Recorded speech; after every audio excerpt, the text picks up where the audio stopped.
Bonjour à tous. Les 2 tiers de notre planète sont recouverts d'eau, mais seuls 3% de la masse d'eau totale est de l'eau douce.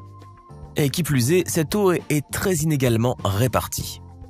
De sorte que de nombreux pays sont confrontés à une pénurie d'eau douce et pour certains d'entre eux, c'est un problème très grave qu'ils essaient de résoudre de différentes manières. Le projet, connu sous le nom de Grande Rivière Artificielle que Mouammar Kadhafi a tenté de réaliser en Libye, était assurément l'un des plus ambitieux. Et c'est de ce projet que nous allons parler aujourd'hui.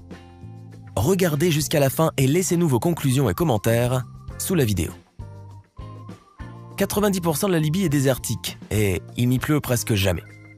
De plus, en raison de la température élevée de l'air, l'humidité s'évapore très rapidement. Et dans certaines régions, il ne pleut qu'une fois tous les 5 ou 10 ans. Au milieu du XXe siècle, alors que les Libyens cherchaient du pétrole dans le Sahara, ils sont tombés sur un produit tout aussi précieux pour eux. Le bassin de Nubie, la plus grande source souterraine connue d'eau douce fossile au monde, est située dans la partie orientale du désert du Sahara. Il couvre une superficie d'un peu plus de 2 millions de kilomètres carrés et s'étend sur les territoires de 4 pays du nord-est de l'Afrique. Ces réserves d'eau sont extraordinaires et se comptent en milliers de kilomètres cubes. Dans les années 60, on a d'abord pensé à construire un système d'irrigation géant, mais le projet n'a véritablement démarré que dans la première moitié des années 1980, au moment où Mouammar Kadhafi a donné son feu vert à un vaste projet d'infrastructure.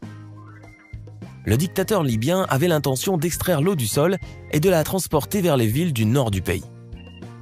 Selon les calculs les plus optimistes, en y puisant 1,5 milliard de mètres cubes d'eau par an, les réserves devraient suffire pour 4800 ans.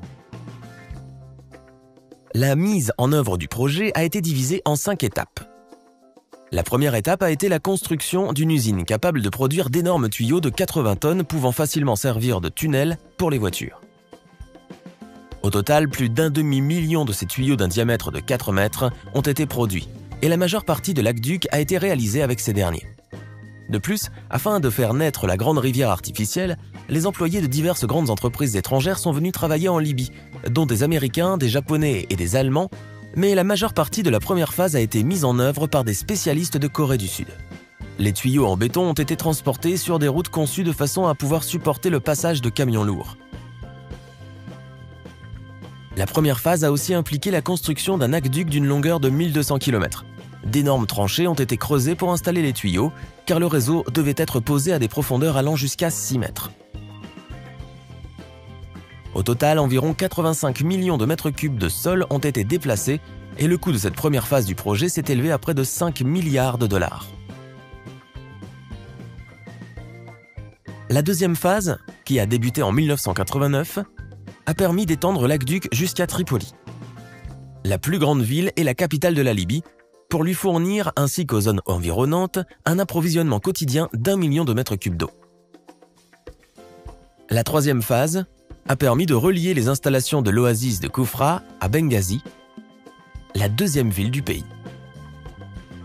À partir de Benghazi, il était envisagé de construire un aqueduc secondaire vers la ville de Tobrouk et de relier le tout en un seul système près de la ville de Sirte. De sorte qu'un gigantesque réseau de tuyaux, d'aqueducs et de réservoirs a été construit. Au total, plus de 1300 puits ont été forés, dont un grand nombre à plus de 500 mètres de profondeur.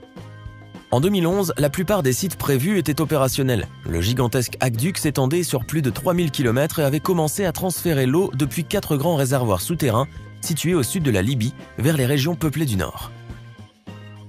Avant le début de la guerre civile, il avait donc été possible de mettre en œuvre 3 des 5 phases du projet et d'entamer la 4e. Grâce à la Grande Rivière Artificielle, les Libyens ont réussi à amener 6,5 millions de mètres cubes d'eau douce par jour aux villes et aux agglomérations, approvisionnant ainsi 4,5 millions de personnes. À noter que l'agriculture consommait 70% de cette eau. Le pays a ainsi pu développer de grandes exploitations agricoles produisant du blé, de l'orge, des légumes et des agrumes. En fait, la Grande Rivière Artificielle a été conçue à l'origine non seulement pour fournir de l'eau à la population, mais aussi pour réduire la dépendance aux produits importés.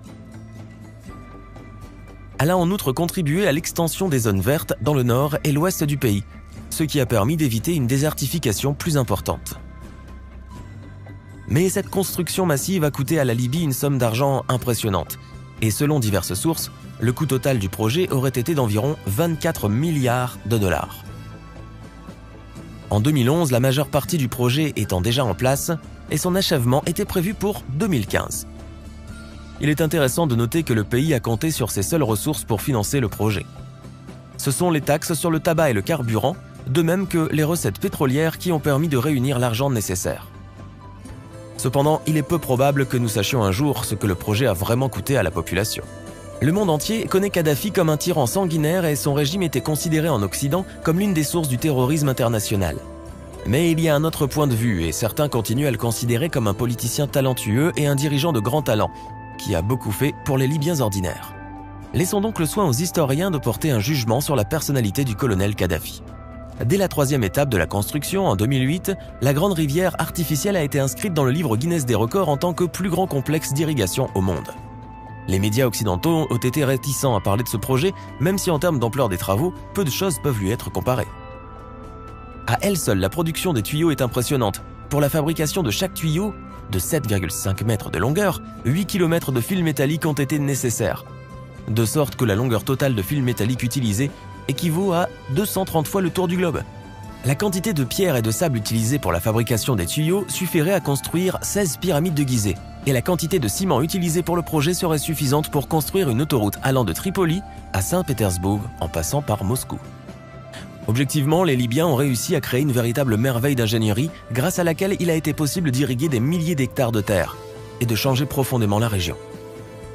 Mais la construction s'est arrêtée depuis 2011 en raison de la guerre civile, et naturellement, les projets d'irrigation ne sont pas en ce moment une priorité. Pire encore, la guerre a causé des dommages aux sections déjà construites. Et ces dernières années, des articles sur le manque d'eau potable en Libye ont fréquemment été publiés dans la presse. Ce problème est utilisé périodiquement comme un outil dans la lutte d'influence par diverses forces politiques, et ce sont les gens ordinaires qui souffrent.